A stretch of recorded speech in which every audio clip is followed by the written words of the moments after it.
Okay, class, welcome to the next part. We will talk about the developmental defects. Okay, class, incomplete or defective development often paired. Example natin is a plastic kidney. So we have the aplasia. Okay, we have the aplasia. So, take note, class, a part is present but not formed. Again, a part is present but not formed. Class, complete absence of an organ. Complete absence of an organ. This is what we call agenesis. Again, this is what we call agenesis.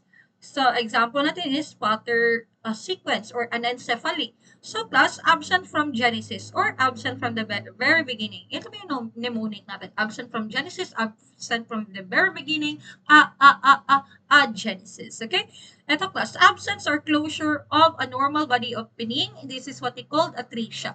Kasi walang opening, kaya aatras siya, aatris siya. Okay? Sorry, class, walang kwenta, but it is helpful. Okay, and next, underdevelopment fails to reach a mature size. So this is what they call hypoplasia. Hypo means under, okay?